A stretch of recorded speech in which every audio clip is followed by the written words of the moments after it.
Дэлхийгэр нэг тархан суусан хөдөлмөрч олон монголчуудаа шинжлэх ухаан танин мэдхүйн од мөндөр суугийн хамт олонны зүгээс эрүүл энхийг хүсэн мэдчилж байна. Студид Join Me цагийн мэний захирал цомирлог болон хөтлөгч Зандаа миний бий. За өдрийн мэнд цаамаа. Өдрийн мэнд. Нэвтрүүлгийг сайн хүнсээр сайхан амтыг гэдэг үрээтэй Холли гэдэг нэртэй компани манайхыг ивент итгэж байгаа. Гоё нэртэй Холли гэдэг. Мөн аялах боломжийг хүн бүр дүрээтэй Join Me цагийн мэний ивент итгэж байна. Ивент итгэж байна миний өдөөс хараа сууж байна. За өнөөдрийн сэдв Америкчууд тэнэг үү гэдэг сэдв. Энэ дэлхийн нийтээр ингэж ярьдаг Америкчууд ч өөрсдөө бүр тэнэг Америк гэдэг бүр зохиол бүр бестселлер болж ирсэн байхгүй. Тэгэхээр яг энэ тухай ярих. За тэгэхээр хэдүүлээ нэг Монгол орнод нэг гоё магтдаг алтай магтаал гэдэг ч юм уу те. Тэрэн шиг Америкийн магтаал зохиосон. Тэрийг уншиж байгаа. За. Эрх чөлөөний орон эр зоригтны нутаг арчил хүний эрхийн үлгий аадмын бөмбөг энэ үлгий сансрын удамц цойлогч сарыг анхлан иргэшэгч суу бэлэгт ерөнхийлөгчдтэй сургууль босрол аринтай шин твийн гүрэн шидэд диснейн орон зэрлэг онгон байгальтай зэвсэг техник гайхалтай дэлхийд хөгжлөөр тэргүүлэгч дэлгэр жаргалын орон энэ сайхан улсыг Америкийн нэгдсэн улс гэдэг юм гэд сайхан магтаж болж байна.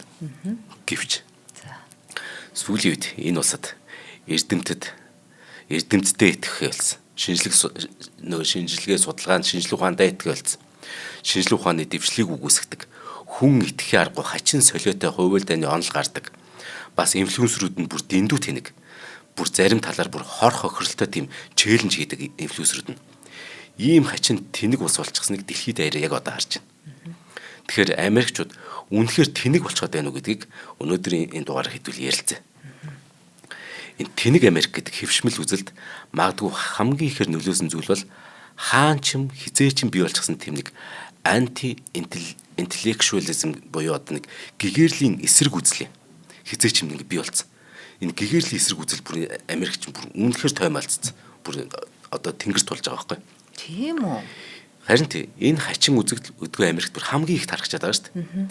Эрдэмт нь академич эсвэл нарийн мэргэжлийн хүмүүсийн зөвлөгөөнөөс татгалздаг болсон. Оронд нь интернетийн ямар нэгэн сүр гарчигтай нийтлэл үнэн худал мэддэхгүй одоо хүний түүх элдв 100 ирээнд итгэдэг явдал бүр дэндүү хавт хараад байна. Тийм how to гэд баахан бүкнүүд байна, номнууд байна тий. Хэдийгээр иймэрхүү үзэгдэл ямар ч цаг үед ямар ч улсад чинь Монголд ч юм одоо болж байгаа шүү дээ. Одоо энтхийн хоёулаа хүрийн талаар ярьсан үхэр судлал гэдэг нэг хажим гарч ирж байсан тий. Гэтэл Америкийн нэгдсэн улс бүр энэ үзэгдэл бүр гойд болоод байгааг судлаачид бүр ингээд янзаар тайлбарлах гэж оролдоод аваад бүр өөрсдөө бүгдээр баталсан. Энэ Америкууд үнэхээр тэнэг болчих гэдгийг. Энэ өөр шинэ үзэгдэл биш юм. Чин англи хэлэнд egg head буюу одоо өндгөн толгойд гэдэг ойлголт байдаг. Тэр нь юу гэсэн үгээр нэг хитрхийг эрдэм сурснаас болоод энэ нөхөр би энэ тэр чигээрээ толгой олчихсон. Өндөг шиг хэлбэртэй гэж хэлж байгаа ухаантай. Санаа нь бол академик чиглэлээр энэ хүн нөхөр сурсаар хагаад амьдралаас хитрхий хол тасарсан гэдэг чинь манайхаар одоо номын цагаан солиотон гэж хэлдэг байсан шүү дээ. Тэгэр доош нь идэв байсан шүү дээ. Тийм үзэгдэл тэгэхээр ч англич гэсэн байсан. Монголч ч байсан. Тэгэл ийм хүмүүсээс сэрэмжлээрээ энэ хүмүүст одоо битгий итгэрэй гэдэг ч юм уу эн чинь 50-60-аад оны үед гарч байсан ба. Социологч Клауд Фишер гэдэг энэ эрдэмт ба Америк улсыг энэ нарийн мэргэжлийн экспертүүдэд үйл итгэх гүн бат уламжлалтай гэж тодорхойлсон баг шүү дээ. Бүр уламжлал гэж ирээд үү. Тэгэд харамсалтай нь энэ балаа үзэгдлийг популист улс төрчид улам их тэмрэгдэв юм байна Америкт. Гэтэ бас Монголч байдаг ш. Энэ Америк гэж хэлээд байгаа гэсэн Монголтой их төстэй ш энэ өнөөдрийн нэвтрүүлэг. Нэгсэндээ сонгогчтой мухруулад байна гэсэн үг тий. Элдв доктор профессорын зэрэггүй эгэл ардын төлөөлөгч гэж улс төрчтэй өөрийгөө цолдог. Нөгөө лейхэн үед манайх нөгөө ядуу ард тэр малчин ард гээл энэ төр тий. Яг тэрэн шиг үзэгдэл одоо Америкт бий болсон. Энэ 20 дугаар зууны сүүлээр ихэд улс төрийн өрсөлдөгчөө бүр интеллектуал буюу сэхэтэн гэж одоо нэрлж тэр нь гэдэг доромж утгатайгаар тэгж нэрлдэг байж байгаа хэрэг биш тий бүр. Ингээд одоо за хоёулаа нэр дэвшиж ийн гэж бодъё. Би чамайг сэхэтэн гэж адалдаг. Тэнгүүд сонгогч нар нь миний талд гардаг. Ийм балаа үзэгдэл бий болсон. Аливаа шинжлэх ухааны нээлт хөгжил дэвшлийн талаар олон нийтийн мэдлэг ойлголтыг нэмэгдүүлэх талаар ингээ жоохон ам нэг төдийд одоо чи яг тэгдэг гэж бодъё. Тэнгүүд би чамайг их мэдгч саксуус хэтэн гэж цолдог. Нэг гадаад хэл мэддэг байх. Ядаж Солонгос, Энтэг, Унгар, Араб ус хаана байдгийг газрын зураг дээр бүр зааж чаддаг байх нь уулын чинь наацхын мэдлэг шүү дээ. Ер нь зөөр мэдлэг те. Гэтэл ийм энгийн мэдлэгийг чухал биш. Хэрэггүй гэж үзэх нь солиор шүү гэж одоо бүр социологч нар анхааруулад. Энэ чинь бүр энэ солиор шүү хэрэг энийг хэрэггүй гэж үзэх юм бол гэдэг. Бүр Тэнийг Америк гэдэг нөгөө ном бичсэн Чарльз Пирс яасан гэхээр альва мэрэгжлийн зүйлсийг мэрэгсэн хүмүүс л мэднэ. Гэтэл одоогийн Америкчууд тийм охь өрн босон хүмүүстэй хамгийн бага итгэж байна гэж бичсэн байна. Ялангуяа мэдээллийн 900-д хүн болго өөрийгөө мэрэгчлэн гэж боддог болсон. Бүр жинхэнэ мэрэгчлэнээс ч илүү ихийг мэддэг гэж үздэг болсон. Энэ бүр бага сургууль, дунд сургуулиас нь ихтэй юм байна. Учир нь сүүлийн хэдэн 10 жилийн турш хичээл дээр нөгөө хүүхэд буруу юм хэллээ гэж бодъё л да. Тэрнийг нь буруу гэж хэлж чадхаа болцсон үзэгдэл гараад ирсэн. Системээр тэрийг хоригддаг бахан тий. Тий, ер нь нэг энэ хүүхэд буруу юм хийж л байдаг гэдэг ч юм уу тий. Буруу гэхийн оронд тийм өөрийн бодол өөртөө зөвөө, хүн хүний бодол өөр, сонирхолтой өнцгөр чи хэллээ гэдэг ч юм уу. Ингээд арга цагаад өнгөрдөг болсон. Буруутахаа болцсон. Нэг хүүхдүүд чинь. Тэгэхээр хүүхдүүд юу болсон гэхээр багаасаа заримдаа миний буруу гэж болно. Заримдаа эндүрч болно гэдэг ойлголтгүй өсчихөж байгаа байхгүй. Яасаа хэлтэй юм бэ. Харин тий. Буруутгах ёстой. Үгүй тий миний хүү наа чинь чиний буруу. Энэ болохоор ийм учиртай ингээд хүүхэд багштай аав ээжтэй итгэн шүү дээ. Гэтэл нөгөө буруу юм хэлж чаддаг багш нь ямар сонирхолтой өнцөг вэ гэдгээр ингээ бүр улам ихтэлтэй болоод байгаа байхгүй. Буруу юмд. Эндүрч болно гэж ойлголт өсчээд. Тэгээ эцэг эхчүүд чинь вакцины талаар эмчнараас илүү мэддэг гэж өөрсдөө боддог болсон. Алдартай тамирчид нь бүр дэлхийг хавтгай гэж бодож байна Америкт.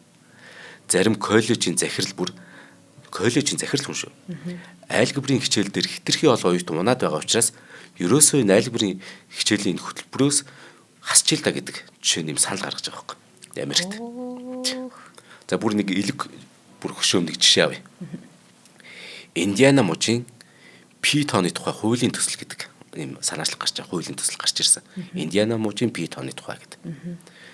Пито бол 314 гэдэг ингээд цаашаа бутархаа орно. Одоо хүртэл ингээд хязгааргүй тий яваал байгаа шүү дээ. Ингээд суперкомпьютерүүд чи одоо энийг ингээд бодох тий хэрхэн бодож байгаа гэдэг нь одоо үздэг шүү дээ. Эн чинь хязгааргүй үргэлжлэх иррационал тоо. Гэтэл ийм хязгааргүй үргэлжлэх юмар яах юм? Энэ тог энэ хуулийн төсөл яасан гэхээр энэ тог 3.2 болох чигээд ингээд эцэслэн батлах хуулийн төсөл гарсан ба. Хамгийн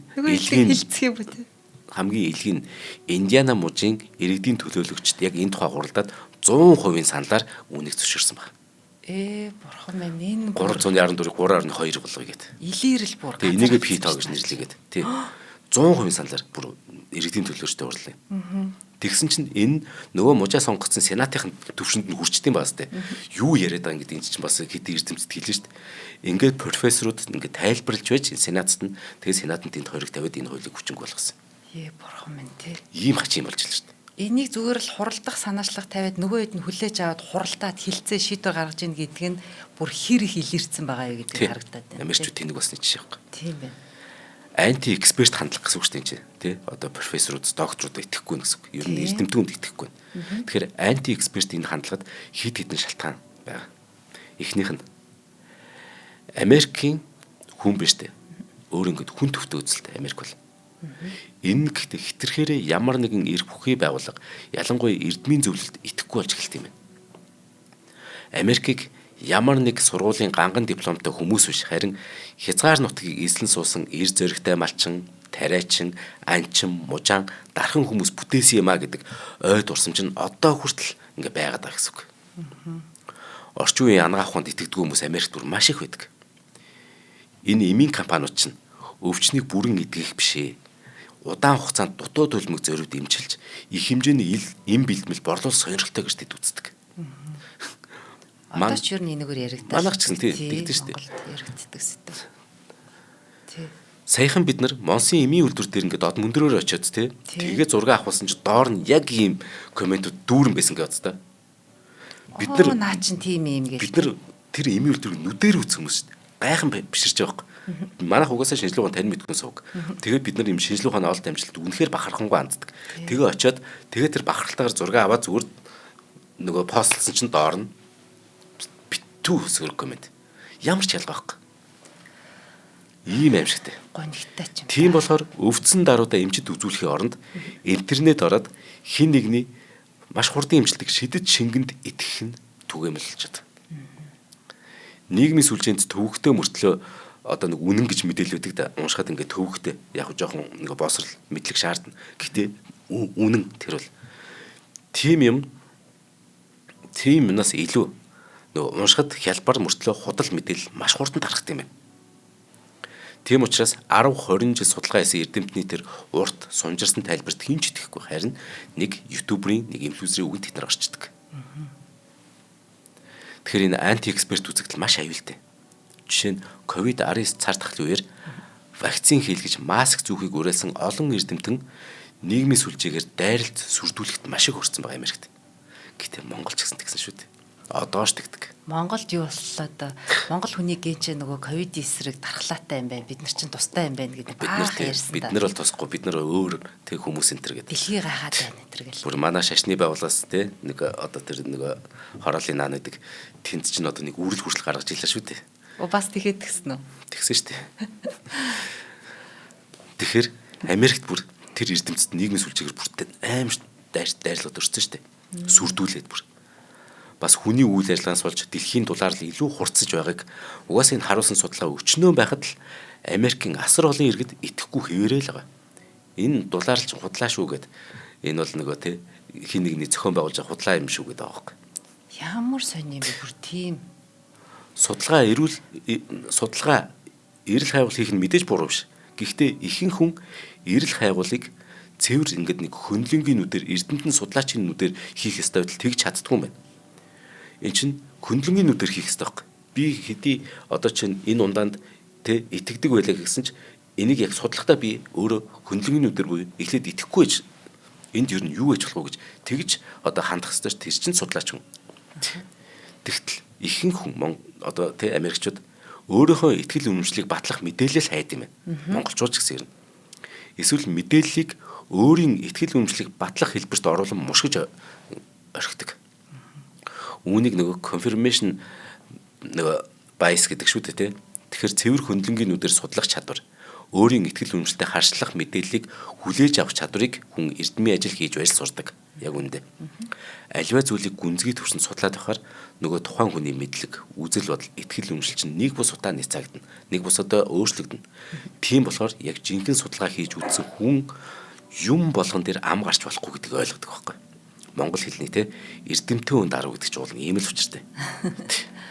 Энэ үзэл хандлагаас болоод мэрэгжлийн чадвар үнгүүтгэд хүрсэн. Одоо чинь манад жишээ нь физикийн, химийн одоо те эсэгчгүй болж байгаа шүү дээ. Энэ чинь үнгүүтэд байхгүй. Тэгэхээр аливаа эрх мэдэлтний үгэнд эргэлзэхийг тэнэглэл гэхгүй болно. Энэ бол арчлын нэг хэсэг. Гэтэл Америкт энэ хэтрээд хинэггүй мунхаг байдлыг зориуд ингээд гаргах тийм хандлага газар авчаад байна. Ус төрчд нь хүртэл хитрхи босролтой мэд харагдахгүй тулд нийгмийн сүлжээнд зориуд дүрмийн алдаатай бичдэг болсон. Цэг тасал зориуд ингэж буруу хэрэглэх үзэгдэл гарсан.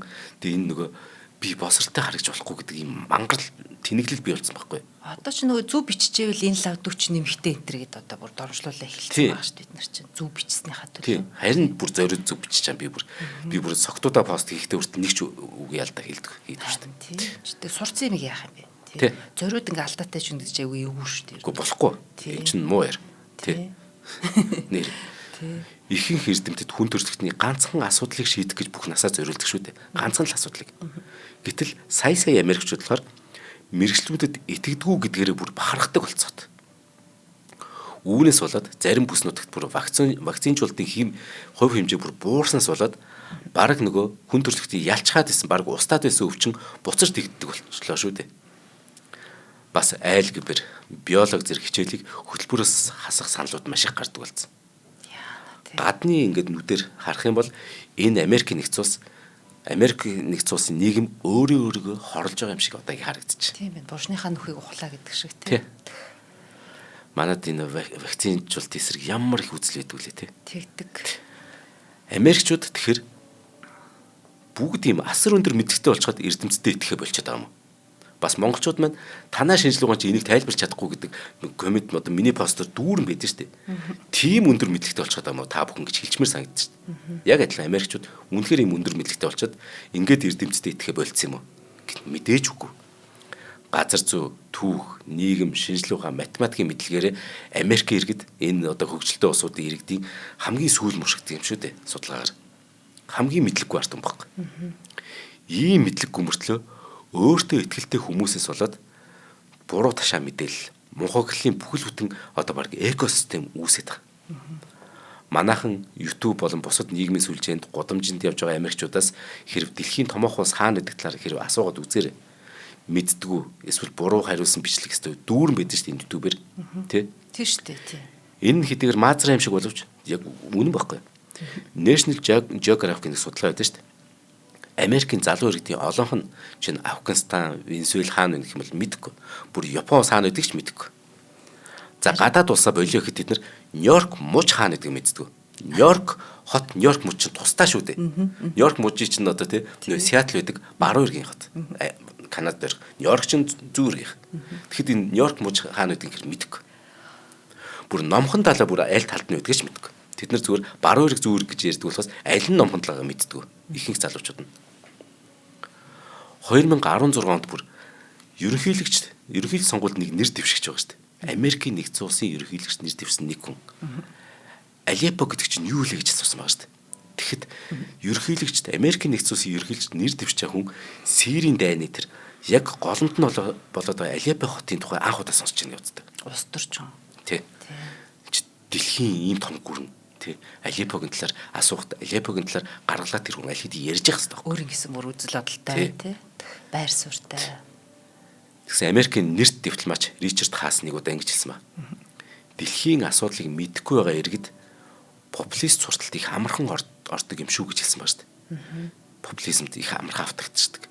Тэгэхээр энэ нөгөө дэлхийн энэ улс төрийн талаар энэ газар зүйн талаар амьтдын ургамал одоо юу гэдэг одон орны талаар мэдлэгтэй хүмүүс популизмд ордог юм байна л да. Тэгэхээр энэ улс төрчид сонгогчтой бэлдэж байгаа нэг юм технологи байгаа юм шүү. Тий. Үгүй тэгэхээр харин мэдгүй. Үгүй угаасаа ингэ тэнэг чихийн зөвлөлөд дээ шүү дээ. Сонгогчтойхоо. Дэлхийн тухай ойлголтгүй байгаа хүн гадаад бодлогын тал дээр хин зөв хин буруу ярьж байгааг яахан мэдгүй лээ дээ угаасаа. За ингээд шинжлэх ухааны үндэсний сангийн нэг явуулсан судалгаа байт юм байна. Америкийн нэгдсэн улсад.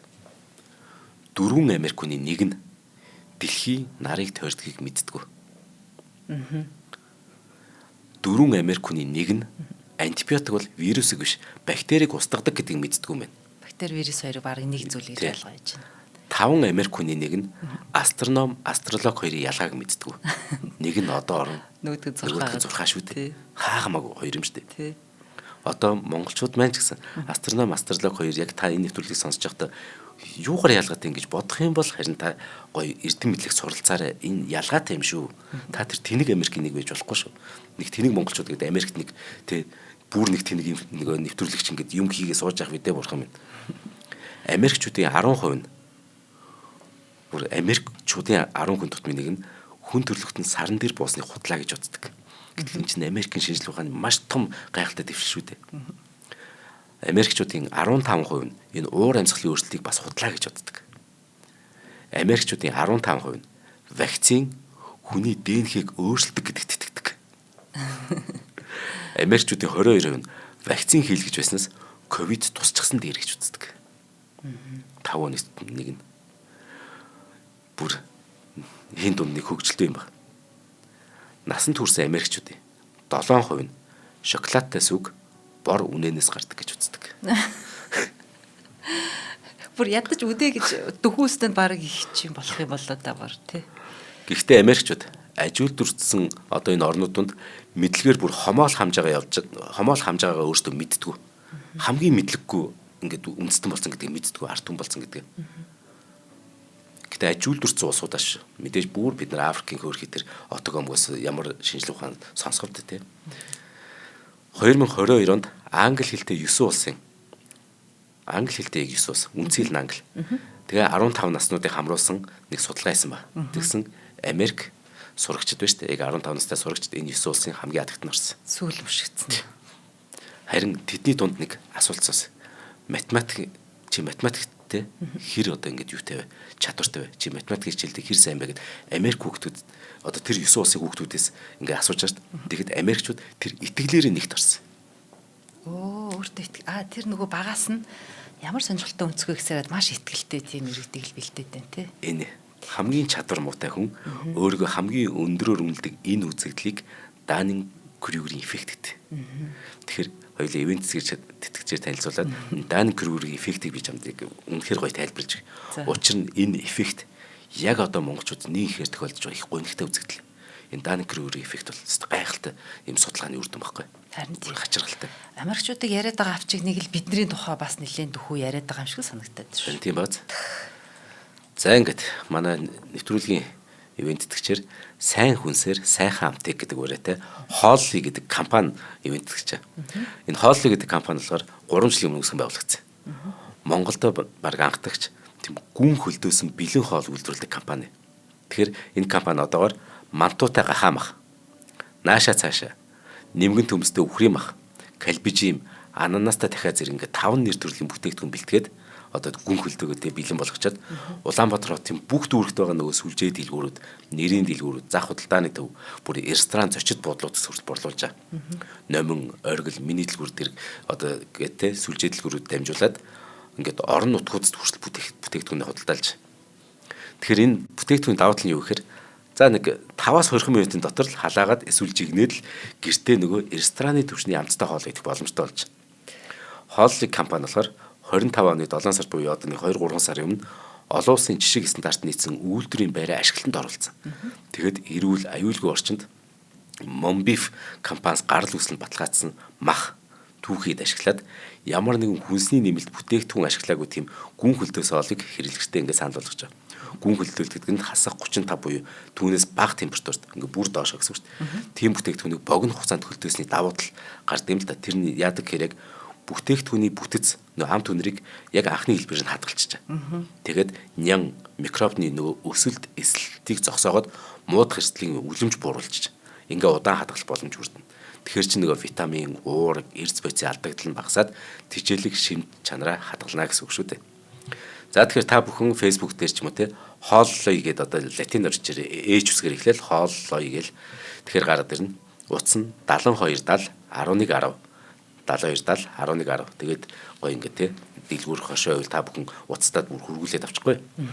Хоёр зүйл бүр үнэхээр гоё санагдлаа. Нэгдүгээр дандаа нөгөө бест селлер хоолнууд байна. Тийм баз. Яг монголчуудын дуртай хоолнууд байна. Хоёрдугаар тэр Monbeef-ийн махаар хийж байгаа бол наа чинь үнэхээр тэгээс супер. Итгэе да. Тэгэхээр авмаар санагдлаа. За тэгэхээр энэ Даннинг-Крюгер эффектийг ярьж байна. Яг саяхан би бүр бүтэн лайв хийсэн. Энийг нөгөө лайв дээр хүмүүс үзсэн үгүй би мэдэхгүй учраас 1995 онд буюу 30 жилийн өмнө Америкийн нэгдсэн улсын Питтсбург хотод Макартур Виллер гэдгээр нүүрэндээ лимоны шүүс түрхэж байгаад банк ухаар шийдсэн ба. Лимоны шүүс түрхснээр камерт харагдахгүй гэж итгэсэн ба. Хөрхий. Зөвхөн ингээд итгэхэд зогсохгүй бүр эн чинь бүр хитрхи итгэлтэйсэн. Зүр. Учир нь нүүрэндээ лимоны шүүс түрхэж байгаа зургийн аппаратаар тухайд селфитэд үзсэн чинь алдаа гарсан уу? Ямар ч тач хайлсанд нүүр нь харагдаагүй. Тэгэхээр нь эрс шийдэд нэг өглөө лимоны шүүс нүүрэндээ түрчээд 2 банк дээрэмцсэн. Тэгсэн баг үдийн 11 цагийн нөгөө мэдээгээр ингээд нөгөө Америк дээр ингээ гаргачихгүй нөгөөдөг чинь. Өөр ингээд баг маг зүгэг байхгүй. Яг л ингээ царайгаараа. Амар итгэлтэй. Тэгсэн камерт бичигдсэн тэр царайг нь харуулсан чинь ингээ таньдаг хүмүүс зөндөө байгаа шүү дээ. Цагдаад мэдээлсэн чинь нөгөө үл үзэгдэгч чинь тэр өдөртөө баригдчихаа. Камерт царай нь харагдсныг мэдээд бүр итгэж өгөхгүй маш хэцүү болсон ба. Тэр баригдсандаа огт ингээ санаа зовг. Зүгээр нүүр минь танигдчихлаа гэдэг. Тэрэндээ бүр ингээ бүр гайхаад. Тэгсэн энэ Макартур Виллер ямар нэг юмтай дөнгөөр биш. Бүр эрүүл сав саруул хүн байсан. Гагцгүй лимоны шүүсний талаарх мэдлэг ойлголтонд л итгэл дүүрэн байсан баг. Тэгсэн энэ тухай ингээ дараа нь ингээ телевизэн мэдээнүүр ярьж эхэллээ шүү дээ. Тэгсэн хоёр найз энийг үзчихсэн ба энэ мэдэг. Хоёулаа сэтгэл судлаач байхгүй. Нэг нь Дэвид Даннинг, нөгөөх нь Жастин Крюгер. Тэгэхэд энэ Виллерийн хэргийг сонсоод энэ талаар хоёулаа сонирхож судалсан ба. Ямар сони хэрэг вэ гэд тэдний судалгаа тэгсэн чинь ингэж гарсан. Хүн өөрийн бодит боломж авяас чадвараа хэрхэн төсөөлж үнэлдэг. Мөн өөртөө итгэл мөн мэдлэгжиж боловсролох явцын тэр хамаарлыг ингээ оновчтой тайлбар хийгээд энийг нь дэлхийн нийтээр Даннинг-Крюгерийн эффект гэж хүлээмжирсэн. Ийм алдартай нийтлэл болсон энэ судалгаа. Тэгэхээр хоёр эрдэмтний судалгааны дүн яг юу болсон гэхээр ийм юм. Мэдлэг чадвараар ингээд илүү хүмүүс өөрсдийнх нь чадварыг дутуу үнэлдэг юм байна. Өөртөө нь ижил, өөрөөс нь илүү олон хүн байгааг тэд нар мэддэг. Тэгээ мэдхгүй зүйл гэдэг чинь дуусшгүй гэдгийг мэддэг учраас өөрийн чаддаг мэддэг зүйл нь гоцгойд биш энгийн зүйлийг санд юм байна. Мэдлэгтэй хүмүүс. Гэтэл мэдлэг босрол муутай. Ямар нэг ур чадвараар баг хүмүүс өөртөө итгэл нь маш өндөр байд юм байна. Хэдий ч нэгээр мэдлэг чадвар бага байна. Төдий ч нэгээр өөрийгөө үнэлэх үнэлэмж нь маш өндөр байдаг. Тэгээд нөгөө түрүүний 9 улсын 15 настай хүүхдүүдэн донд Америк хүүхдүүд мэдлэг чадвараар хамгийн бага байсан мөртлөө математиктай хэрвээ гэдэг асуултанд нөгөө 9 хүмүүсээс хамгийн өндөр гарсан шалтгаан тэр. Би бол чаднаа наадах чинь гэж хэлсэн мөртлөө нөгөө тест аваад үзэхээр хамгийн муу. Тий. Тэгэхээр авиас чадвараа бодтоор үнэлж чадахгүй болохоор American Got Talent ч юм уу өөр юу ч үгүй элдв шоу уралдаа миссийн тэмцээнд орох сонирхолт тэдэрт маш өндөр байд юм байна. Тэгсэн нөгөө хоёр эрдэмтэн чинь бүр гоё ингээд судалгааж American Idol, X Factor, America's Got Talent ч юм уу элдв миссийн тэмцээн ч юм уу тэр нэвтрүүлэгт оролцоод тэнцээгүй хүмүүсийн дунд хамгийн гол хасагдсан хүмүүсийн дунд судалгаа хийсэн. Судалгааны дүнгээр угаасаа хамгийн авиасгүй байсан улсууд нь хамгийн их сэтгэлээр унсан байна. Тэгэхээр маш их ихтгэл өөрлөж орж ирсэн гэсэн үг. Тий. Тэгэхээр хамгийн тэр мэдлэг чадваргүй эсвэл авиасгүй ч юм уу тэр хүмүүс амар өндөр ихтгэлтэй байгаад тэгээ унахаараа маш их сэтгэлээр унд юм байна л да. Юу ч мэдхгүйгээ мэддэггүй учраас тэд мэдхийг хүсдэггүй. Мэдхгүйгээ мэдгүй байгаа учраас тэд нарт нэмэх одоо мэдлэгээ дээшлүүлэх шаардлага гарахгүй. Тэгэхээр мэдээж хэрэг бүх Америкчууд адил тэнцүү тэнэг биш. Тэр бол ойлгомжтой. Энэ бол өргөө удам нутаг. Олон талаар эрсдэс ялгаатай улс шүү дээ. Тийм болохоор иргэдийн боловсрол нь нөгөө бүс нутаг, анги давхраа нийгмийн бүлгэрээ их ялгаатай. Жишээ нь Бостон, Сан Франциско, Вашингтон зэрэг хотын иргэд дэлхийн бүр ямар ч өндөр хөгжилтэй орны иргэдээс бүр дутхгүй баг илүү мэдээлэлтэй бас оюунлаг оролцоотой байдаг. Харин нөгөө өмнөд мужууд, төвийн зүүн өмнөд мужууд бол боловсролоор үнэхээр хоцрогдсон. Тэгээ боловсралтай тал нь боловсралгүй нэгээ гинэн тэнэг худал хуурмагт итгэдэг өөртөө хортой шийдвэр гаргадаг хэмээн зэмлэж байгаа л да. Мэдээж хэрэгтэй. Харин нөгөө боловсралгүй одоо Америкчуудын хэллэгээр бол хөдөөний гэж ам тэрэг. Тэр хөдөөний гихтэн л тэднийг өөрсдийг нь доромжилж харьцдаг. Та нар бол нэг эргийн элитүүд шүдэ гэдэг. Нөгөө томоохон хотууд ч дандаа эрг дагаж байдаг учраас та нар бол нэг эргийн элитүүд. Биднийг доромжилж харьцлаа энэ төр гэл. Өөрсдийн андуу ташаа тэр итгэл үнэмшилтэй улам шаргуу итгэх хандлагатай болчдөг. Бүр зөрүүдлээд. Улам л тэнэг болоод идэг. Үүнийг нь залруулж хэлэх гэсэн аливаа орлогыг чи биднийг доромжлоо, бидний амьдралыг хэмнэх маягт халдлаа гэд тэгж үздэг. Америк нэгдсэн улс бол бүр хуйлтай оны онолын тэр үйлдвэрлэлээрээс тэр хэрэглээгээрээс тэр дэлхийд бүр хол тасархай тэргүүлдэг болсон шүү дээ. Жинхэнэ Америк үнэрсэн тэр хуйлтай оны онолоос чинь хоёрыг нэрлэе. За нэг нь нөгөө сарны газарталтыг үүсгэгчд. Хүн төрлөختөн сарн дээр буугаагүй гэд ингээд солиорд идэг тийм. Ямар зорилгоор тэрийг үүсгэж байгаа юм бол сони тийм. Хоёр дахь нь хавтгай дэлхийд итгэгчд. 1969 онд NASA болон түүний гэрээд компаунитын нийт 400 мянган ажилтан 400 мянган тэр эрдэмтний хүчин зүтгэлээр Нил Армстронг, Баз Олдрин нарын тийм энэ хоёрыг сарн дээр буулгасан шүү дээ. Гэтэл нэг Билл Кейсэн гэдэг нэг нөхөр ганцхан энэ нэг мангар хүний энэ муудлан зүтгэснээр хагаад сарны газарталтыг үгүйсэх хуйлдаа нёонл ингээд үүссэн болно. Энэ 7 жилийн дараа бас үйл явдлахгүй газарцнаас. Тэгсэн энэ Билл Кейсэнд энэ ингээд худлаа биш санагдаадсан гинэ. Тэгээ энэ нөгөө худлаа гэдгийг ингээд батлах гэж оролцсон. Энд нь хүмүүс нэмэгдээдсэн энэ нөгөө балаа юмд нь. Гэтэл эн чинь өөрөө сансрын технологийн мэрэгчлээ огтоос биш. Тийм атла нотлохоо гэж нэрлсэн элдв зураг үнслэхүй тайлбар зэрэг нийтлүүлээд бид хизээч саранд хүрээгүй буюу Америкийн 30 тэрбумын залилан гэдэг тараах хуцаараа тэрийг хаасаагүй ярьж гэлсэн ба. Бодит баримт гэх юм бол эн чинь хүн төрлөختөн саран дээр буусан эн чинь шинжлэх ухааны хамгийн сайхан олд амжилтуудын нэг мэн шүү дээ. 6 удаагийн даалгавар авчирсан 382 кг сарны чулуу байгаа шүү дээ бидэнд. Дээж нэ тий. Орос, Япон зэрэг улс сансар судлаар үнэхээр хүн саранд буусан болохыг баталсан. Аполло хүлгийн буусан газар нь одоо хүртэл саран дээр харуулсан өндөр нэгтрэлтэй зураг байна. Тэн тавьсан толны ачаар бид ингээд өдөр болгон тэр сар руу хэмжилт хийгээд сар биднээс тий жилд 1-4 см бид нар аажмар холдоод байгааг тэр толны тусламжаар бид мэдж байгаа шүү дээ. Тэр толийг тэг хийн аваадсан ер нь. Тийм. Гэтэл одоо бүр 50 гаруй жил өнгөрчөөд байхад л одоо хүртэл Холливуудын тийм кино гарна. Нухадлаа гэдэг нь. Эсвэл Fox News, Reddit forum, YouTube-ийн бичлэгүүдээр дүүрэн тэр сарны газар талтанд эргэлзэн контент хийгцээр байгаа нэг их хачиргалтай. Тэгээ хандлтаа авах юм тэр контентууд нь. Гэтэл энэ бүх контентыг хийж байгаа хүмүүсийн дотор сансрын технологийн салбарын харин нэг ч хүн байхгүй шүү дээ. Хувь дааны онолд итгэгчдэд нэг онцлог байт. Нэг гэн ширхэг хувь дааны онолд итгэдэг хүн гэж нэгч байдаг. Нэг л хувь дааны онолд итгэдэг бол өөр олон хувь дааны онолд бас итгэдэг тэр. Тэгэл нэг төмөр шиг цаашаа яваад юм шүү дээ. Бид нар ингээд заримдаа ингэдэж штэ. Ингээд нэг гоё юм бичгээр доор ингээд доромжлал ороод ирдэг хүн байдаг штэ. Тэгэл нөгөө яг энэ хүн яадаг юм болоо гэж сонирхоо зүгээр ингээд фэйсбүүк руу ч юм уу орохоор тэнгууд нөгөө элдв юм шеэрлсэн байгааг харахаар нөгөө вакциныг эсэргүүцэгчтэй байна. Нөгөө ураныг эсэргүүцэгчтэй байна. Эсвэл ямар нэг ингээд нэг хүн болгоны доош нэдэг те. Яг л ингээд нэг төрлийн хүмүүс байдаг гэсэн. Тэдний ингээд нэг шеэрлсэн юм дотор нь ямар нэг гоё сайх юм юу ч байдаг. Нэг л бүхэл юмыг үүсгэхийг тэгэл нэг хардаж сэрсэн. Энд л туртлаа тэр амар ихтгэлтэйгээр дандаа нөгөө худлаа баримтуудыг шеэрлсэн. Тэгэл ингээл те одоо баг өнөө марга шүүхтүүд бид нар хийслэх гээд байгаа тийм л юм да байнга бичсэн байдаг. Тэгэхээр нэг ширхэг хувь дааны онолд итгэдэг хүн гэж байдгүй гэдэг юм ч тийм. Сарны газарлалтыг хуурамч гэж боддог хүн цаашлаад нөгөө вакцин хортой тэрл донгосны утаагаар нано чип цацдаг ч юм уу. Эсвэл нөгөө Illuminati, эсвэл Freemason зэрэг нуус нийгэмжийг дэлхийг удирдаг гэдэг зүйлд үнэхээр итгэдэг. Тэгэхээр хувь даанч сэтгэхүү гэдэг зүйл байгаа гэсэн үг байхгүй.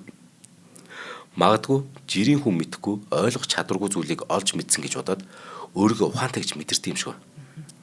Монголч гэсэн одоо чинь сонгуулийн хар машины лөөвөр гэж маш их одоо яригддаг шүү дээ. Гэтэл сонгуулийн хар машин лөөвөрдгүү гэдгийг сонгуульд ажиглагчаар сууж утсан бүх хүмүүс мэднэ. Жишээ нь та мэдгүй бол та сонгуулийн ажиглагчаар суух боломжтой гэдгээ энэ сонсогч маань бас мэдээсэй гэж хүсэж байна. Одоо 28 он сонгуул болно. Та ямар ч хорон дээр очиод тэ эсвэл би ингээд ажиглагчаар сууя гэдэг аль нэг намын өсөнд бүртгүүлээ суух боломжтой шүү. Энийг ингээд хувь дааны бол энд байхгүй шүү. Та тэгээд яах вэ гэхээр эхлээд ингээд бүх юм хайрцагт байгаа шүү дээ. Тэгээд за нөгөө хайрцагнаас гаргалаа. Таны нүдэн дээр тэр ямар ч хийж болохгүй. Яг ингээд тэгээд машинд ингээд оруулчихна. За машин тэнгүүд за цомрлог 67 оны санал зандаа 17 оны санал авсан ингээд гаргаад ирлэхэд хар машин гаргаад ирлэхэд тэрийг та тоолмоор ивэл тоол ингээд тэр чинь 30% нь ч угаас тоолго гэдэг шүү дээ нийт ингээд тойргоо тий. За ингээд тоолохоор яг л цомрлог 67 зандаа 17 авсан байдаг хөөх. Гэтэл хар машин л өөртөө тэнэгдэг. Сонгуулийн системээ ойлгодог манайх. Яг үндэ. Энэ нөгөө машинд нь алдаа юм шиг. Энэ системд нь алдаа байгаа гэдгийг ойлгодог байхгүй. Тийм байна тий. Бас нэг марцсан хувь дааны онол гэвэл нөгөө хавтгай дэлхийн онол. Хэдэн зуун жилийн өмнөөс дэлхий бөмбөрцөг хэлбэртэй нарыг тойрдгоо гэд энэ баримтыг олон ард эрдэмтэд судлаад нотлоод те зарим нь бүр үүнийхэн төлөө хөөрхий ингэж хэлсэн бол бүр амиа өгчээсэн шатаагдсан сүмийн тэр Ватикан шатаагж ялаа штэ. Ийм байсан ч гэсэн сүүлчийн практикээр олоод нотолчсон ингээд бид нар чинь те сансрын одоо YouTube дээр орох юм бол NASA-гийн ч ямар нэг тэр сансрын бид нар ингээд 24 цагийн лайвыг үзэж болно шүү дээ. Дэлхийг харж л байдаг. Тэнд яг бөөрөх юм харагдаж байна. Тэгэхэд л дэлхий хавтгай байсан бол бид уулна цэнгэг агаарт 430 км-ийн цаана байгаа зүйлийг харж чадах хэрэгтэй шүү дээ. Хавтгай байсан бол. Хэрв. Гэтэл бодит байдал дээр задгаа далаад ус онгоц 5 км явал далд орчиж байгаа шүү дээ. Дэлхийн далайн гадар ямар даваа гүвэ гэж байх шиг тэгшгэл юм байгаа шүү дээ. Хэрэг бид увс нуурын зүүн эрэгт очиод баруун тишэнд хэрэг телескопоор харах юм бол харьхраа уулын бэлэн биднэрт харагддгүй шүү дээ. Орой л харагддаг. Тэгэхээр харьхраа уул бит хоёрын хооронд увс нуурын тэр усан гадарга гүдгэр учраас бэлийг нь халахлаад байгаа шүү дээ уулна. Гэтэл ийм ингээм Америкчууд ойлгодог. Зарим хувь дааны онол тий масс эндүүрл хэлбэрээр бас илэрт юм байна. Үүнээс дэлхийд хамгийн муу нэртэй нь саентологийн сүм гэж юм байт юм байна л да. Гинэн итгэмтгийн тод шиг нь бол орчин цагийн Америкт үүссэн шашин. Саентологийг анх 1950-ад онд Рон Хаббард гэдэг хүн үүсгэсэн. Яасан гэхээр Dianetics гэдэг нэг шилдэг борлуулалттай ном гаргасан байгаа цааш чинь. Энэ номд юу гэхээр аудитинг гэдэг процессор сэтгэлийн гэмтэл хортой ой дурсамжийг арилгаж болно гэж цааш бичсэн баг. За. Тэгээ энэ хэдэн жилийн яваад газар аваагүй. Гэтэл 1954 онд Харвард энийг за энэ тэ нэг газар авахгүй юм чи ерөөсөө энийг шашин болгох чигээд шашин болгоо гараад ирэхгүй. Энэ яадаг гэхээр шинжлэх ухааны үндэслэхгүй хөдөлгөөнийг шашин болгосноор гишүүдээсээ ингээд хандив авдаг. Хамгийн гол нь татвараас чөлөөлөгдөнө гэдэг давуу талтай. Энэ шашнаар олон жил явах хэрэгтэй. Гол нь за би нөгөө тэр хүүгийн амтан гэж бодъё. Би чамд шашнандаа оруулах гэдэг шүү дээ. Нэг нууцлаа би тэр гэж чамд хэлэхгүй. Чи энэгээр олон жил их явах хэрэгтэй. Манай шашнанд. Тэгээд олон мянган долларыг зарцуулах хэрэгтэй. Ингээд би энэ шашныхаа үүсэл гарлын нууцыг чамд дэлгэх юм. Хэдэн жилийн дараа. Тэгэхээр энэ нууц нь юу гэхээр 75 сая жилийн өмнө Зинүү гэдэг галактикийн дарангуулагч олон тэрбум хариг хэргийн амьтныг дэлхий дээр авчираад томоохон галтуулын тогоонд овоолж агаад ус төрөгчийн бөмбөгт илбэлцсэн. Энэ устгалаас амьд үлдсэн титан гэдэг сүнснүүд хүний бийж ингээд шүүглээд хүн төрлөختний бүх зовлон шаналлын шалтгаан болж байна гэд ингээд би чам нууцаа өгүүлж нэг олон мянган доллар ч хариуд. Яана. Шинжлэх ухааны уран зөгнөлтөд кино хийж байгаа л энэ чинь гоё. Гэтэл энэ үлгэрт олон зуун мянган Америкчууд итгэдэг. Амьдралын гол баримтлаа болгоод үлдсэн. Жишээ нь Джон Траволта, Том Круз энэ жүжигчдүүд энэ шашныг шүтдэн штэ. Хүүшээ. Яана тий. Энэ шашин хүмүүсийг асар түрэмгийн илсүүлдэг юм. Гишүүдээс их хэмжээний мөнгө салгадаг. Тийм учраас нөгөө шүүмжлэгчд энэ шашныг шунлын культ гэж доогдолт. Энэ шашинд орсон хүмүүсийг гэр бүлтэй нь холбоо харилцаагүй болгодог. Шүүмжилсэн хүмүүсийг эдгээр чинь дарамтлан бүр шүүгддэг үзэгдэл бүр маш түгээмлэдэг. 1970-аад онд цасан цагаан гэдэг ажиллагаагаар энэ чинь бүр хитэд байхгүй. Манайхаа сонсч ивэл тий. Манад ийм хачин юмнууд маш их байдаг шүү дээ. Facebook дээр ингээд заримдаа бөөн хүмүүс сууларсан. Нэг авгаа ингээд юу хоймор цуц нэг баг ингээд Чингис хаанаас бүр ингээд хачин гоё ингээд хувц хувцтай тий. Суугаа солиорол нөгөөдүүл ингээд мөргөөл адилхан шүү. Манай ч гэсэн адилхан байдаг шүү. Тэгээ аваа намайг ашиглаач энэ төргээд орилж морилж байгаа юм шиг явааз тий. Тэгсэн яасан гэхээр цасан цагаан гэдэг нэг тусгай ажиллагаар саентологийн гишүүд дэлхийд дахинд 100 гаруй засгийн газрын агентлагт нэвтэрсэн байгаа эднэр. Бүр өргөжөөд. 100 гаруй засгийн газар. Тэгээ шашинд сөргөөр нөлөөлж болзошгүй олон мянган хуудас баримтыг хулгайлаад дотоодын татврын алба, хууль зүйн яамны барилгад чагнахт хөрөмж хүртэл эдэр тавьсан байгаа шүү дээ. Тэгээ энэ хэрэгтэй энэ ч нөгөө тэнгууд одоо Америк нэгдсэн улсын төр чинь одоо энэ давраад байна гэд 11 эрх мэднийг баривчилсан баг. Тэгсэн энэ нөгөө Рон Хаббард гэдэг нөгөө нөхөр чинь өөрөө нуугдаад алга болцсон. Хүүдээ. 1976 онд Рон Хаббартын Квентин гэдэг хүн хөөрхийн машины яндангаас ингээд шаланг татаад тэгээд цонхоор оруулаад тэгээд өөрийгөө угаартуулаад амиа хорлцохгүй. Тэгсэн Рон Хаббард энэ тэнэг новч намайг яаж балж байна гэж тэгэд догширч ууралж исэн гэж байна. Хүүн амиа хорлцоод багт. Гэтээ нөгөө итгэгч нөгөө шашныганд болохоор хүүгээ өвчнөөр барсан гэж хэлж. Харин сүүлийн 10 жилийн хугацаанд энэ нөгөө балаа шашинд итгэгчдийн тоо буурч байгаа. Гэтэл эрдэмтдээс илүү YouTube, Facebook-т итгэдэг ард түмэн байгаа цагт дараагийн шашин өөр нэрээр л гараад ирэх. Яг үндэ. Энэ ямар ч үстэй гэхээр манайх чинь 10 хэдэн жилийн нэг одоо нэг од болцсон нэг инфлюенсер нэг авгаа байд юм аа. Нэрийг хэлэхээс ч бүр ингээд нөгөө ам бузарлагдах гэдэг нэг. Чин мууны шашин гэдгээр ингээд солиорол тий. Нэг босрлын яамны нэг бүсгүйг хөөрх юм мууны шашинд явдгийнхын төлөө бүр арт түмний дайсан болгоод өөрөө од болоод яваал байсан та. Тэгэхэд би болохоор тэр бүсгүйг өмөрчсөн баг. Хүн тэр мууны шашинд явна, юуны шашинд явна, Христ байна уу, Ислам байна уу бүр тэр аль шашиндаа итгэж болно шүү дээ.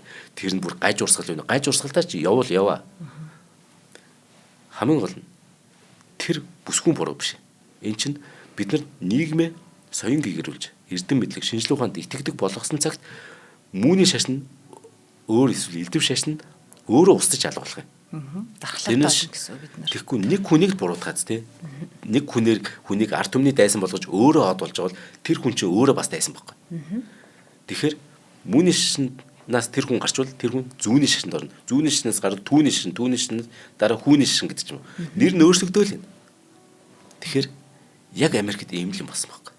Одоо нөгөөх нь саентологч гэдэг энэ балаа шашинд итгэгчд буурсан ч гэсэн дараагийн тэг гаж урсгал нөгөө хүмүүсийг хүлээгээл бич. Тэгэхээр энэ Америкийн тэнэглэлд бас юу нөлөөсөн гэхээр хэдүүл ивент тэтгэгчид танилцуулаад нөгөө инфлюенсерүүд буюу нийгмийн сүлжээнд нөлөөлөгчд хэрхэн арт түмнийг тэнэг болгодгийг хэдүүл ярилцсан. Тэгэхээр гэтээ Америк ирээд нөө Монголыг ирээд байсан. Харин. За манай нэвтрүүлгийн хамтран ажиллагч ивент тэтгэгч маань миний өөдөөс хараа сууж байгаа. Тэр бол Join Me цагийн миний захирал цомрлог гэд бүсгүй шүү дээ. Join Me цагийн минь болохоор та бүх нэр үнэхээр гоё шүн. Join Me цэг эмэн гэдээ ороорой. Энд хэдэн зуун аялал байгаа. Жишээ нь яг ороод харангуут чинь хүлэн бүх сонирхчтэй. Реал Мадрид үзэх үү гэд. Казахстан аялал байгаа байхгүй. Казахстан чинь Реал Мадрид ирэх гэж. Тэгэхэд энэ болохоор та ингээд хэрэг зээлэр ингээд зээл аваад явчих юм бол сард 225 мянган төгрөг төлнө гэдээ яг ингээд бичигдсэн ба. За дараах нь Бали арал байна. Зээлэр хэрэг явах юм бол 136 мянган төгрөгөөр явна. Сард тий. Бангкокын Паттайя арал байна. Япон одоо өөр юу дээ? Анталия байна. Фукуок, Хошимин. Бүр ийм гоё. Бүр хараа Эверест одоо ямар штт. Кайли шуулыг тэг гороол хаял гэж байгаа байхгүй.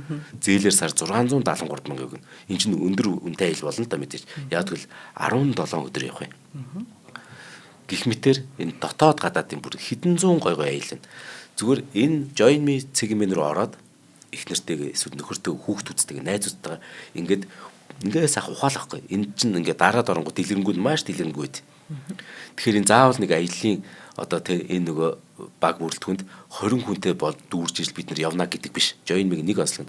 Та нарт тавуулахны явчихвал тэгэл явчих. Бүх юм ингээд яг тавуулахнаа л явал эн чинь шууд аялал болгоод зарлагдаад явчих юм. Харин та ингээд бэлэн мөнгөөр биш ингээд зээлэр явах боломж гэдэг ч бас сайн шүү дээ. Зээлэр ямар боломж байна?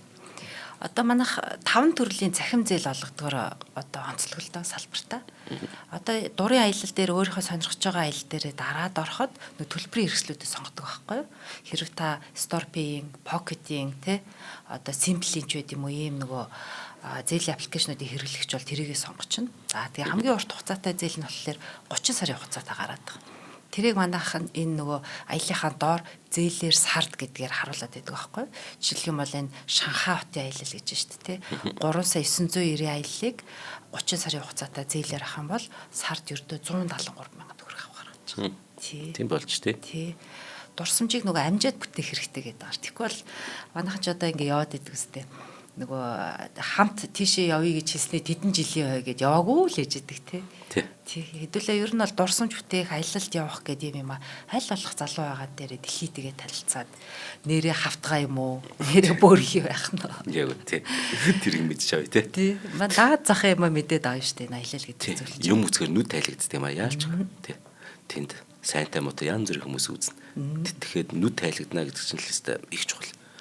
Одоо хүүхдээ бол бүр багаас нь ингээд элдв хөдөө гадаад улс мусаар их дагуулж явах хэрэгтэй. Жил болгоно л яаж игээл нэг хүүхдтэйг гадаад яваад авах хэрэгтэй.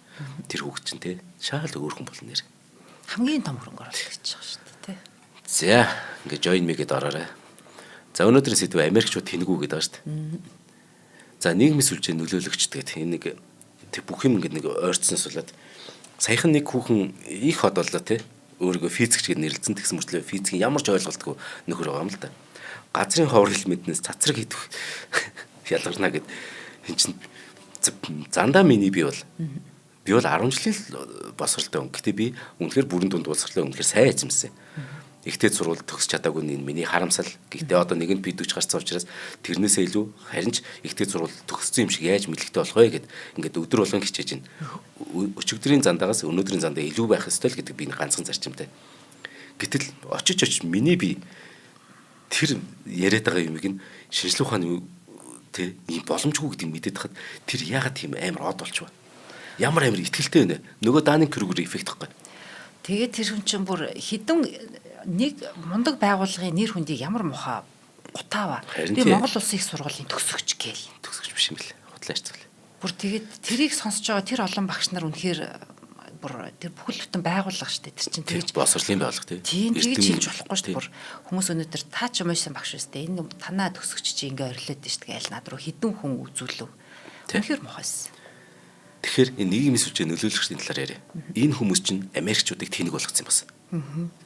Анти нөгөө эксперт үзэл шүү дээ. Нөгөө экспертүүдэд итгэдэг. Мөн хувилд онол культ гэдэг Америкт үүсэж байгаа энэ тэнэглийн олон жишээг бид сайн ярьлаа. Харин орчин цагт нийгмийн сүлжээний нөлөөгөөр энэ бүх тэнэглэл улам чангадуутай, улам түгээмэл, улам аюултай болж эхэлсэн. Өөр цагт хэн нэгний тэнэг балай санаа болгоомжгүй ингээд жишээ челленж ч юм уу те тухайн хүрээлэлтэл дуустдаг байлаа шүү дээ. Фэйсбүүкээс өмнө тэнэг хүний тэнгийг зөвхөн гэрийнх нь мэддэг байлаа гэдэг шиг л баггүй. Гэтэл орчин цагт тэр нь хэдхэн секундын дотор те дэлхийн хаач хүрдэг болчих. Өнөөдөр засгийн газрын ордонд нэг хүүхэн орж ир тэнэгээ гайхуулаад нөгөөд нь 21 аймаг тэр чигээр 1 секунд дотор мэдж байгаа байхгүй. Америкийн сүүлийн үеийн хамгийн тэнэг зан үйлүүд нийгмийн сүлжээ мөн тэр инфлюенсерүүд нэртэй нөлөөлөгчтэй зайлшгүй холбоотой. Зүгээр л одоо хүмүүсийг шоглох, тороолдох, анхаарал татах зорилготой TikTok, YouTube дээрх нөгөө үүссэн челленжүүд заримдаа бүр асар хортой үр дагавар үүсгэсэн. 2018 онд чинь 7 жилийн өмнө Tide Pod Challenge гэдэг. Tide гэдэг угаалын шингэн байдаг шүү дээ. Тим шингэнийг амаараа хазаж хаглах челленж байхгүй. Үүнээс болоод угаалгын бодис тэр нөө хорцсон, эмнэлэг түргээгдсэн маш олон тохиол гарсан. Өсвөрийн Америкчууд яагаад ийм ой тонд багтамгүй тэнэг үйлдэл гарах болсон талаар олон мэдээ нийтлэл тухайд гарч ирсэн. Үүнд хоёр шалтгаан хэлж байна. Нэг нь аюултай үйлдэл хийхэд, нөгөө нь түүнээс аюултай үйлдэл хийхийг оролдох нь хүүхдийн зан. Нөгөө шалтгаан нь болохоор fear of missing out буюу ямар нэг юмнаас хоцорчихгүй гэдэг айхайдсан. Үнэхээр л хүмүүс ямар нэг зүйлээс хоцорхоос айдаг. Монголд гарсан нэг хөгжилтэй жишээ бол ковидын халдвар авсан нотлогдсон хүний тоо чинь 22 хүрлээ гэхэд тийм нийтлэл ингээд орж байгаа хгүй нэг мэдээ сайт. Тэгэхэд доор нь юу вэ? Намайг бас бүртгэхэрэг гэсэн сэтгэл байна. Энэ бол нөгөө хоцорхоос айх, хошигн юм шиг мөртлөө. Нэгнийгээ боож ухаан алдуулах үзэгдлийг бид чинь хүүхэд байхаас л харсан. Би одоо ингээд бид нар ч орцсон тоглож байгаа нэгнийх ингээд цээжин дээр ингэж удаан дарж ухаан алдангууд ингээд сэрээдэг байлаа шүү дээ. Гэтэл TikTok-ийн нөлөөгөөр энэ нөгөө балай зүйл чинь ахиасаа хүч авц дэлхийг даяар. 9-10 настай хүүхдүүд энэ челленжийг онлайнаар харчаад нэгнийгээ ухаан алдуулж байгаад улмаар амь насыг бүрлэгсэн хэрэг гарлаа шүү дээ. Энэ олон гарсан шүү дээ энэ тохиолдол. Үүнээс болж эцэгчүүд нь TikTok-ыг шүүгдэж байгаа байхгүй. Онлайн орчинд чинь юу хэрхэн хийх вэ гэдэг бичлэгүүд байдаг тийм. Эдгээрийн нэг нь чинь USB кабель ашиглаж USB-ийн тэр залгуурын кабелийг ашиглаж хэрхэн Kia Hyundai маркийн машиныг хулгайлах вэ гэдэг бичлэг гарсан. Энэ хаштаг Kia challenge гэж болж дэлгэрээд. Нэг талаараа тус үйлдвэрийн машин ямар доголдолтой болохыг харуулсан байж болно л да. Гэтэл нэг удаагийн тохиолдолд Нью-Йорк мужийн Баффало хотын өсвөр насны 6 хүүхэд энэ нөгөө Kia challenge-д нэгдснээр Kia машин хулгайлан дахиж яваад осолд ороод 4 өрхийн газар дээр нас орчихж. Яана тий. Хөгжилтэй байх, анхаарал татах гэсэн нөлөөлөгчдийн үйлдэл туйлын аюултай тэнэлт хүрэгдэг болсон. 2017 онд Миннесота мужийн нэг 22 настай Педро Руис түүний жирэмсэн найз бүсгүй Мона Лиза Перес гээд энэ хоёр нэвтрхий төл энэ зузаан нэвтрхий төл бууны сумыг зогсоож чадах хэсгийг шалгасан видео хийж байна. Найз залуу нь нэвтрхий төлийг цээжинд ингэ барьжаа. Тэгсэн нөгөө жирэмсэн найз бүсгүй нь 50 мм-ийн голчтой десерт игэл гар буугаар буудаж. Мэдээж толь бичиг сумыг зогсоог. Руис нөхөр нь хөөх юмд газар дээр нас ороод нөгөө жирэмсэн бүсгүй чинь хүн амны хэрэгтэн болж байгаа юм. Ийм тэнэг болцгоо шин. Одоо юу ч гэхэд одоо бүр тий. Үүнээс гадна нөгөө экстрим селфи авах хүрэлтэн онлайн орчинд газар авчиад. Хавцлын ирмэг, барилга байшингийн ирмэг дээрээс зүүгдэх, эсвэл явж байгаа гал тэрний дээр зогсож байгаа селфи авах гэж орсноос болоод амь насаа алдах тохиолдол одоо Америкт цус бүр жил тутам хідэн араар гардаг болсон. Гэтэл үүнийг хөөх юм мэдэхгүй монголчууд хүүхэд багчууд сонсч ивэл яг ингээд амар амжилттай болдог нэг зөвүүн гоё экстрим одоо бичлэгүүд байдаг шүү дээ. Энэ нөгөө кино хийдэг ногоон хөшигний наан хийдий шүү. Манайхаа амар сайн хийдэг тэрэг. Тэрнээс их боломжгүй шүү. Зүгээр те. Хуурамч шүү бүр. Яг бодиттой юм шиг болдог болцоо одоо. Яана тий. Бүр зарим ингээд инфлюенсерүүд энэ одоо 5G сүлж шүү дээ энэ үүрэн телефоны. Энэ чинь өвчин таарад ишүүгээд ор өнцгөө зүйл ярьчихгүй юу? Нөө инфлюенсерүүд тэгсэн чинь итгэгчд нь нөгөө 5G сүлжээний цамхыг эвдэрж нураасан тохиолдлууд гардаг болсон шүү дээ. За тэгэхээр хэдүүлээд үгэлэндээ ор. Эцсийн дүндээ Америкчууд тэнэгүү гэдэг асуултанд цэвэр оюуны чадах бус. Мэдлэгийг тэд хэрхэн үнэлж байна вэ гэдэгтэй л хамаатай. Мэдлэгийг үнэлдэг хүн энэ тэнэглэлд автдаг. Мэдлэгийг доош нэдэг, шинжилгээ ухааныг доош нэдэг хүн юм тэнэг болчиход. Америкийн нэгдсэн улсч бол саран дээр хүн буулгасан, ангар гариг дээр төхөөрөмжөө буулгасан. Гэтэл саран дээр буулгасанд итгэдэг хүмүүс байсаар л байна. Зарим хотод дэлхийд тэргүүлэх их сургуулиуд баригдаж хахад Америкт те зарим бүс нутагт нь болохоор наазахын боловсролын санхүүжилтэн дутамгүй. Америкчууд тэнэгэл гэдэг нь тэгэхээр боловсролын тэгш бус байдал. Улс төрийн популизм, шашны туйлширсан үзэл, нийгмийн сүлжээний шуугааны холимог үзэгдэлж хэлж болно. Инхээр манайтай яг адилмаз бидэнд боловсролын тэгш бус байдал байна уу байна. Улс төрийн популизм бол бүр хэрээс сэтэрсэн. Шашны туйлширсан үзэл бүр бид нар мухар сүсгтээ живцэн. Нилээн буцаад байгаа юм. Бид бүр үнэхээр живцэн. Одоо ингээд чи юу лээ? Жинлүүр орднох гэвэл түүл хоёлаад баг чи ийм зантай юм одоо солиорж байгаа шүү дээ маагч. Тэгэхээр нийгмийн сүлжээний одоо шууган бол бид нар хар бараан л зүйл ярьдаг болц тээ. Хин сайхан зүйл ярих байлц. Хин ч ер нь мэдлэг түгээхэж болцсон. Тэгэхээр Америк бол дан тэнгүүдээс бүрдсэн улс биш ээ. Гэвч буруу зөв байгаас үл хамааран бүхий л үзэл бодол яг ижил тэнцүү жинтэй байх ёстой гэсэн энэ соёлын нөлөөгөөр бүхий л төвшөнд, бүхий л тавцанд суу бэлэг, тэнэглэл хоёр энэ тэнцүү оршдог болчиход. Америк бас дэлхийн түүхэнд гайхалтай нээлтээрээ дурсагдах уу? Эсвэл тэнэглэлээрээ дурсагдах уу гэдэг бодит нотлохоо гэдэг нь ба штэ. Бодит нотлохоо баримттай нөгөө эрдэмтэн мэрэгд эсвэл камер барьсан тэнэг инфлюенсер хоёрын хин нэг нь өргөмжлөхөөс шалтгаалах юм. Тэгэхээр монголчууд ч гэсэн адил. Та нэг те зөөр ингээд нэг инфлюенсер нэртэй ямар ч мэдлэг боловсралгүй тэр хүний өргөмжлөмөр байна уу? Эсвэл эрдэмтэн мэдлэгээ өргөмжлөмөр байна уу? Энийний дараа бид нар монголчууд тэнэгүү гэдгүү эсвэл монголчууд үнэхээр эрдэмтэй боловсралтай эдгээр зөвүүн ард түмэн шүү гэж хэлэгдмээр байна. Бид нарын сонголт баг. Сүүлийн үед хараад хахад илүү их хараал хэлж байгаа нь те. Илүү их бүр муухай итгээд муухай бие авч явж байгаа нь бүр илүү хандлттай. Тэгээ сүүлдээ тэр хандлтынхаа буйнд усын хуралд хүртэл орцсон тэр байгаа дүр зургийг харах жоохон үнэхээр уйтай гашуутай байдаг та. Дэлхийд алдартай физикч хүнээ тэ тэр ураны талаар зүгээр эн чинь ийм учиртай шүү дээ гэдэг ингээд тайлбарсан бичлэгийн дор тэр хүн Монголын урагч бол дууссан шүү дээ. Тийм харамсалтай зүйл харах чинь өстой үнэхээр гонигтай байхгүй.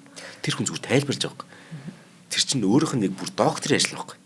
Тэр хүн яг тэр яг л тухайн сэдвэр тийм. Яг тэр сэдвэрэд доктор буюу дэлхийд даяар хүлээмжлэгдсэн тэр шинжилгээ ухааны мэдлэгийг тэ өөрөө бүр илүү судлаад нэг чиглэлээр доктор авчаад хахад тэрийг арт түмэндээ ингээд зөв тайлбарлах гэж орж штэ. Эн чинь скет хүн баг. Скет хүн гэдэг чинь мэдлэгээ ингээд бусдаа түгээх хэлдэг. Тий хуваалцж байна. Хуваалцж. Тэгсэн чинь доор нь маш ихтгэлтэйгээр нөгөө Даннинг-Крюгерийн эффектийн нөхдүүд тэ маш ихтгэлтэйгээр тэр хүнийг Монгол орноос тэ урагч ингээд хулгайчаар дуудсан.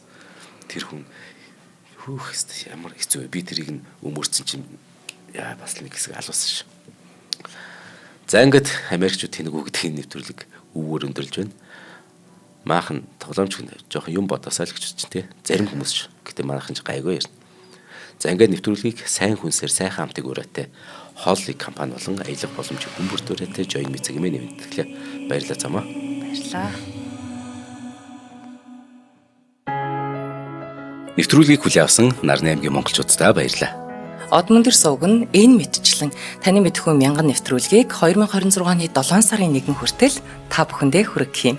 Их хэлээрээ шинжилгээ ухаан танин мэдхүйг түгээхийн үлсэд нэгтгэх хүсвэл та бидэнд хандив өгөх боломжтой.